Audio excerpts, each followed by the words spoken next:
नमस्कार दोस्तों, मेरा नाम रिजवाना शेख है। Read that cash flow quadrant आर्थिक स्वतंत्रता की कुंजी बाय रॉबर्ट टी कियोसाकी। अध्याय 9 शुरू करते हूँ। बैंकर नहीं बैंक बने। अमीर लोग धन का सृजन करते हैं। मैंने होना करना पाना फार्मूले के होने वाले हिस्से पर ध्यान केंद्रित किया, क्योंकि उचित मानसिकता और नज़रिए के बिना आप उन विराट आर्थिक परिवर्तनों के लिए तैयार नहीं हो सकते जो आज हमारे सामने हैं। क्वाड्रेंट के दाएं हिस्से की योग्यताओं और मानसिकता वाला व्यक्ति होने से आप इन परिवर्तनों से उत्पन्न होने वाले अवसरों को पहचानने के लिए तैयार होंगे। इसके साथ ही आप इस तरह कार्य करने के लिए भी तैयार होंगे जिससे आप वित्तीय सफलता पा लें। मुझे याद है, मेरे अमीर डैडी ने 1986 के अंत में मुझे फ़ोन किया था। उन्होंने मुझसे पूछा था, तुम रियल एस्टेट मार्केट में हो या स्टॉक मार्केट में? किसी में भी नहीं, मैंने जवाब दिया। मेरे पास जो भी था वह सब मैंने अपने बिजनेस को बनाने में लगा दिया। वे बोले, यह बहुत अच्छी बात है। स्टॉक मार्केट और रियल एस्टेट मार्केट से दूर ही रहना, अपना बिजनेस बनाते रहो। मुझे लगता है कोई बड़ी घटना होने वाली है। उसी साल अमेरिकी संसद ने 1986 का टैक्स सुधार अधिनियम पारित कर दिया। 43 दिनों में ही संसद ने कई टैक्स लूप होल्स हटा लिए जिनके सहारे लोग अपना टैक्स बचाते थे। जो लोग निष्क्रिय नुकसानों को अपनी आय से कम करके टैक्स बचा रहे थे, अचानक ऐसा हुआ कि उनके पास नुकसान तो रहे, परंतु सरकार ने उन्हें टैक्स में छूट देना बंद कर दिया। अमेरिका में रियल एस्टेट की कीमतें रसातल में पहुंच गईं। जायदाद की कीमतें गिरने लगीं। कुछ मामलों में तो ये 70% तक कम हो गईं। जमीन अचानक मॉर्टगेज की रकम से भी बहुत कम कीमत की हो गई। पूरी प्रॉपर्टी मार्केट में दहशत फैल गई। बचत, लोन और बैंक हिल गए, कई तो डूब भी गए। लोग बैंकों से अपना पैसा नहीं निकाल सकते थे। और फिर अक्टूबर 1987 में वॉल स्ट्रीट में स्टॉक मार्केट धराशायी हो गया। दुनिया वित्तीय संकट में डूब गई। मूलतः देखा जाए तो 1986 के टैक्स सुधार अधिनियम ने कई ऐसे लूप होल्स हटा दिए जिन पर क्वाड्रेंट के बाएं हिस्से वाले उच्च आय वाले ई और एस निर्भर करते थे। उनमें से कईयों ने रियल एस्टेट की प्रॉपर्टी या लिमिटेड पार्टनरशिप में निवेश किया था ताकि वे इन नुकसानों को ई या एस क्वाड्रेंट में होने वाली आमदनी से बराबर कर सकें। हालांकि स्टॉक मार्केट के धराशायी होने और मंदी आने से क्वाड्रेंट के दाएं हिस्से वाले बी और आई व्यक्ति भी प्रभावित हुए, परंतु उनके पास टैक्स बचाने के कई तरीके अब भी बचे थे जिन्हें छुआ नहीं गया था। इस युग में ई यानी कर्मचारियों को एक नए शब्द का अर्थ समझ में आया। यह शब्द था छंटनी। उन्हें जल्दी ही एहसास हो गया कि जब किसी कंपनी में बड़े पैमाने पर छंटनी की घोषणा होती है तो उस कंपनी के शेयर की कीमतें बढ़ जाती हैं। दुखद बात यह है कि अधिकांश कर्मचारी यह नहीं समझ पाए कि ऐसा क्यों होता है। बहुत से एस भी मंदी के मुकाबला करने के लिए संघर्ष कर रहे थे, क्योंकि बिजनेस और बीमा की दरों में कमी आ गई थी तथा रियल एस्टेट व शेयर बाजार में भी उन्हें नुकसान हुआ था। परिणाम यह हुआ कि जो लोग मूलतः क्वाड्रेंट के बाएं हिस्से में थे, वे 1986 के टैक्स सुधार अधिनियम से वित्तीय रूप से बुरी तरह आहत और परेशान हुए।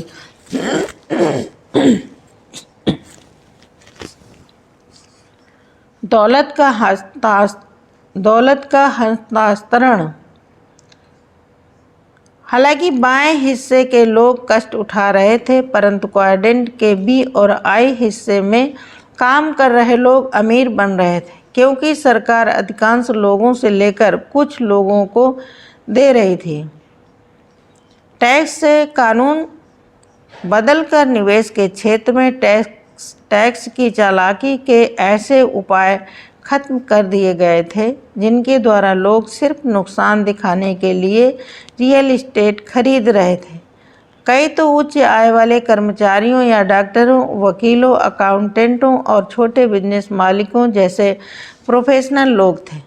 इस युग से पहले उन्हें इतनी अधिक आमदनी होती थी कि उनके सलाहकारों ने उन्हें यह सलाह दी कि वे नुकसान दिखाने के लिए रियल एस्टेट खरीदें और अगर अतिरिक्त धन हो तो उसे स्टॉक मार्केट में निवेश कर दें। जब सरकार ने टैक्स सुधार अधिनियम से लूप होल को हटा दिया तो दौलत का एक बहुत बड़ा हस्तांतरण हुआ। मेरी राह में क्वाड्रेंट के ई और एस वाले हिस्से से बहुत सी दौलत ले ली गई तथा उसे बी और आई वाले हिस्से में रख दिया गया। जब बचत और बुरे कर्ज देने वाली संस्थाएं असफल हो गईं तो डिपॉजिट किए गए अरबों डॉलर खतरे में पड़ गए।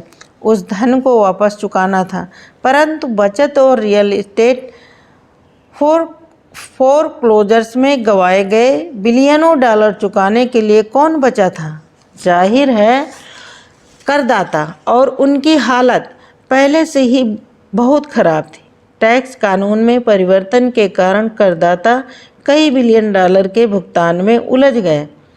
आपस में कुछ को शायद उस सरकारी संस्था की याद होगी जिसे रिजॉल्यूशन ट्रस्ट कॉरपोरेशन या आरटीसी कहा जाता था। आरटीसी नामक यह संस्था रियल एस्टेट के धराशायियों ने उत्पन्न फोरक्लोजर्स लेन के लिए उत्तरदायी थी। यह संस्था उन्हें लेकर उन लोगों को सौंप देती थी जो रियल एस्टेट को संभालना जानते थे। मेरे कई मित्रों और मेरे लिए वित्तीय क्षेत्र में ईश्वर के वरदान की तरह था। जैसा आपको याद होगा, मैंने कहा था धन को आँखों से नहीं बल्कि मस्तिष्क से देखा जाता है। इस दौर में भावनाएं बहुत तेज़ी से भड़क रही थी और लोगों की नज़रें धुंधली हो गई थी। लोगों ने वही देखा जो देखने के लिए उन्हें प्रशिक्षित किया गया था। क्वाड्रेंट के बाएं हिस्से के लोगों के साथ तीन चीज़ें हुई। नंबर एक तरफ दहशत फैली हुई थी। जब भावनाएं उफान पर होती हैं तो वित्तीय बुद्धि अक्सर गायब हो जाती है। लोग अपनी नौकरियों के जाने, अपनी प्रॉपर्टी की कीमत घटने, स्टॉक मार्केट के धराशायी होने और बिजनेस कम होने के कारण इतने चिंतित थे कि वे अपने सामने मौजूद शानदार अवसरों को नहीं देख पाए। उनके भावनात्मक विचारों ने उन्हें अंधा कर दिया था। आगे बढ़ने और चुनौतियों का सामना करने के बजाय अधिकांश लोग अपने सुरक्षित स्थानों में जाकर छुप गए। नंबर 2, उनमें क्वाड्रेंट के दाएं हिस्से में अपेक्षित तकनीकी योग्यताओं की कमी थी। जिस तरह डॉक्टर के लिए कई वर्षों का अध्ययन और फिर कार्य अनुभव जैसी तकनीकी योग्यताएं अपेक्षित हैं, उसी तरह बी और आई क्वाड्रेंट के लोगों में भी उच्च विशेषज्ञता वाली तकनीक योग्यताएं अपेक्षित हैं। इन तकनीकी योग्यताओं में वित्तीय साक्षरता शामिल है। वित्तीय साक्षरता का मतलब है वित्तीय क्षेत्र की शब्दावली जानना। इसका मतलब यह जानना है कि कर्ज को पुनर्गठित कैसे किया जाए या वित्तीय प्रस्ताव किस तरह बनाया जाए। आप में कई सीखी जा सकने वाली योग्यताएं होनी चाहिए, जैसे यह कि आप बाजार कौन सा है और पूंजी कैसे उगाई जाती है। जब आरटीसी ने कहा हम बैंकर का पिटारा बेचना चाहते हैं, इसमें वह जायदाद है जिसका मूल्य कभी $2 करोड़ था, परंतु आज आप इसे $40 लाख में ले सकते हैं, तो क्वाड्रेंट के बाएं हिस्से के अधिकांश लोगों को यह पल्ले नहीं पड़ रहा था कि ईश्वर के इस वित्तीय तोहफे को खरीदने के लिए $40 लाख कैसे इकट्ठा करेंगे, या फिर शायद उन्हें यह पता नहीं था कि बुरे और अच्छे सौदों के बीच के फ़र्क को कैसे समझा जाए। नंबर 3, उनके पास नकदी देने वाली मशीन नहीं थी। इस दौरान अधिकांश लोगों को जिंदा बचे रहने के लिए बहुत मेहनत करनी पड़ रही थी। चूँकि मैं बी के रूप में काम कर रहा था, इसलिए मेरा बिजनेस मेरे बहुत कम परिश्रम के बावजूद फल फूल रहा था। 1990 तक मेरा बिजनेस दुनिया भर में फैल चुका था और हमारे 11 ऑफिस थे। बिजनेस जितना बढ़ता गया, मुझे उतना ही कम शारीरिक श्रम करना पड़ा और मेरे पास उतना ही अधिक धन आता गया। मैंने जो सिस्टम बनाया था वह और उससे जुड़े लोग कड़ी मेहनत कर रहे थे। अतिरिक्त धन और खाली समय की बदौलत मैं और मेरी पत्नी सौदों की तलाश करने में अपना बहुत सा समय दे पाए, क्योंकि उस दौरान वहाँ पर बहुत से लाभदायक सौदे मौजूद थे। यह बहुत अच्छा समय था या बहुत बुरा समय था। एक कहावत है, किसी के जीवन में क्या होता है यह महत्वपूर्ण नहीं है, महत्वपूर्ण तो यह है कि व्यक्ति उस घटना का कैसा अर्थ लगाता है। 1986 से 1996 तक का दौर कुछ लोगों के लिए उनके जीवन का सबसे बुरा समय था, परंतु कुछ लोगों के लिए उनके जीवन का बहुत अच्छा समय था। जब 1986 में मेरे पास अपने अमीर डैडी का फ़ोन आया तो मैंने यह भांप लिया कि इस आर्थिक परिवर्तन की बदौलत मेरे सामने एक अद्भुत अवसर आने वाला है। हालांकि उस वक्त मेरे पास अतिरिक्त धन ज़्यादा नहीं था, परंतु बी और आई के रूप में अपनी योग्यताओं का इस्तेमाल करके मैं संपत्तियां बना सकता था। मैं इसी अध्याय में बाद में विस्तार से बताऊंगा कि मैंने किस तरह ऐसी संपत्तियां बनाई जिन्होंने मुझे वित्तीय स्वतंत्रता प्रदान की।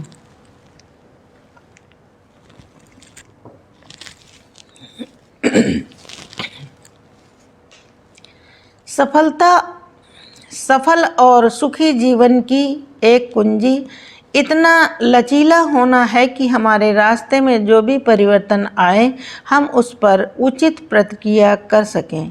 इसका मतलब यह है कि हम किसी भी स्थिति पर प्रतिक्रिया करके उसे अच्छा बनाने में समर्थ हों। दुर्भाग्य से अधिकांश लोग इस युग में तेजी से हो रहे आर्थिक परिवर्तनों के मुकाबला करने को तैयार नहीं थे। ये परिवर्तन लगातार हो रहे हैं। इंसानों को यह वरदान मिला है, वे आमतौर पर आशावादी होते हैं और उनमें भूलने की क्षमता होती है। 10 या 12 साल बाद ये पुरानी घटनाएं भूल जाते हैं और इसके बाद स्थितियां एक बार फिर बदल जाती हैं। इतिहास खुद को दोहराता है।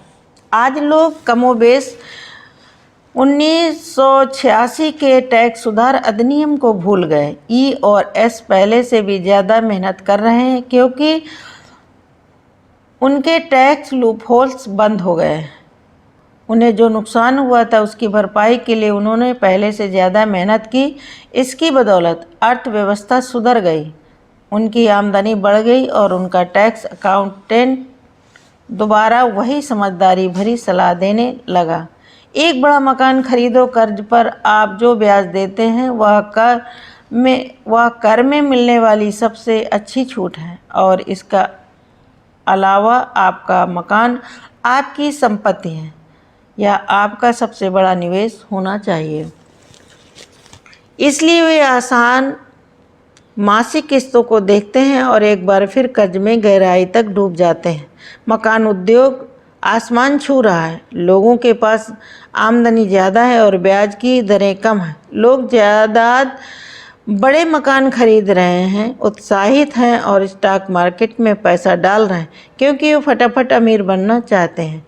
उन्हें एहसास हो चुका है कि उन्हें रिटायरमेंट के लिए निवेश करने की ज़रूरत है। मेरी राह में दौलत का एक बड़ा हस्तांतरण एक बार फिर होने वाला है। हो सकता है यह इस साल ना हो, परंतु यह होना तय है। बहरहाल यह ठीक उसी तरह से नहीं होगा जिस तरह से पहले हुआ था, बल्कि कुछ अलग होगा। इसलिए मेरे अमीर डैडी ने मुझे आर्थिक इतिहास से संबंधित पुस्तकें पढ़वाई थी। अर्थव्यवस्थाएं बदलती हैं, परंतु इतिहास खुद को दोहराता है। बहरहाल परिस्थितियां ठीक वैसी ही नहीं होती। धन लगातार क्वाड्रेंट के बाएं हिस्से से दाएं हिस्से में बह रहा है। यह हमेशा इसी दिशा में बहता है। कई लोग तो कर्ज में बुरी तरह डूबे हुए हैं, परंतु इसके बावजूद वे अब तक के सबसे बड़े स्टॉक मार्केट उछाल में धन डाल रहे हैं। क्वाड्रेंट के दाएं हिस्से के लोग उस समय बचेंगे जब बाजार शिखर पर होगा। रोचक बात यह है कि उसी समय क्वाड्रेंट के सबसे बाएं हिस्से वाले अति धनवान लोग अपने डर छोड़कर बाजार में कूदेंगे। फिर कोई घटना होगी और बाजार धराशायी हो जाएगा। जब धूल छटेगी तो सच्चे निवेशक एक बार फिर मैदान में आ जाएंगे।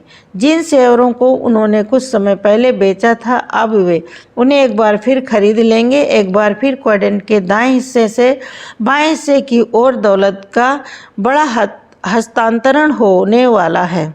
जो लोग धन गंवाते हैं उनके भावनात्मक घाव भरने में कम से कम 12 साल का समय लगता है, परंतु घाव भर जाते हैं जब शेयर बाजार दोबारा आसमान छू लेता है। उस समय लोग न्यूयॉर्क यांकीज के महान बेसबॉल खिलाड़ी योगी बेरा के इस कथन को दोहराते हैं, एक बार फिर उत्साह की लहर फैली हुई है। Thank you.